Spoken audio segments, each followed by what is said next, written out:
There are at least a dozen different resources that we need as stress, as adversity increases in our life.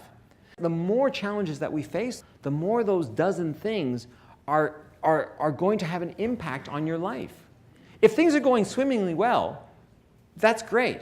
But I will guarantee you that as stressors come into your life, if your job site all of a sudden goes through a traumatic change, if you're being asked to do more with less resources, you're going to see a change in the importance of different parts of that group of 12 things. I worked recently with some bunch of teachers, and teachers are being asked to become mental health therapists. And you're seeing that where your kids now are going to school, and their teachers are sort of becoming mental health gateway bridge builders and all this kind of stuff. And I remember meeting this teacher who said, "Look, I am just a math teacher. Leave me alone. I'm not a mental health therapist." And in a sense, what was causing her a lot of stress was this kind of sense of her having to change her identity, losing control, not feeling like she belonged in her group, not being respected for what she could do. The whole structure of her day was changing. She felt like she was being judged on consequences that didn't make sense to her, that things that she could not measure up to or repair or fix because that had not ever been what she defined herself as.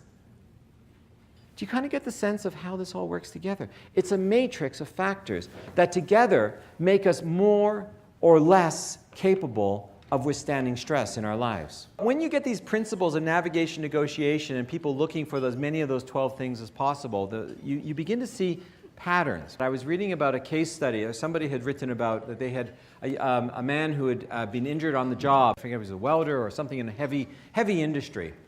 Basically wearing a hard hat, I remember the image. And I remember that the example said that he couldn't go back into the heavy industry part of the job.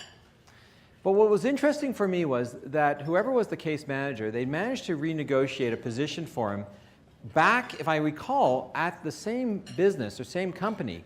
But now his job was basically checking at the front gate. He had a clipboard, and his job was basically just monitoring traffic, trucks coming in, trucks coming out.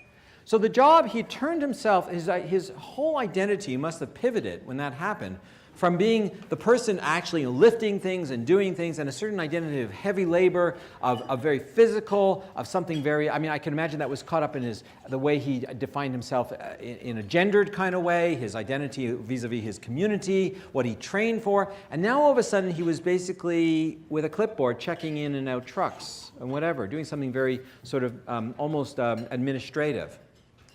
Now, if I could, I understand something, when I'm looking at a case study like that, and you ask me, is it likely that this will work? Is it likely that this man is going to adjust well to that new definition of himself in that particular job? And I realize, having talked with case managers yesterday and on the phone in prepping for this, that sometimes it's like you try, but people just don't accept the intervention, right? That you're putting out ideas, but they don't twig with people. But my guess is, because that was a case study in your newsletter, that it was a successful one. And I'm going to guess the reason it was successful in part was because the new job hit many of the same elements. Many of those 12 things were realized. Think about it. Think about it. His identity might have changed, but his uniform has not. He is still in a hard hat at that gate.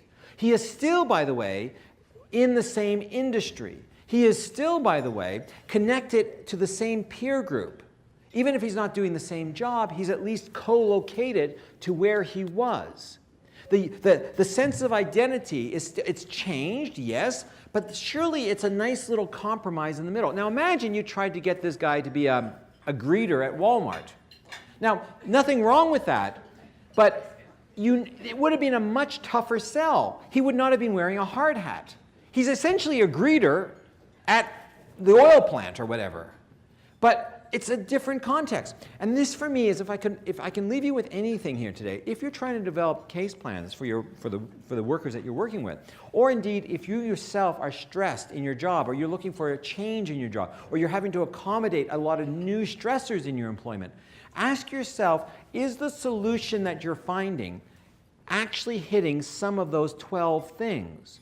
And the more you tick off, the more likely you are to be able to kind of withstand that amount of change and sort of, in a sense, transition well into that new role. If what you're being asked to do diminishes those things, then you're likely to be much less able to withstand the stress of the change.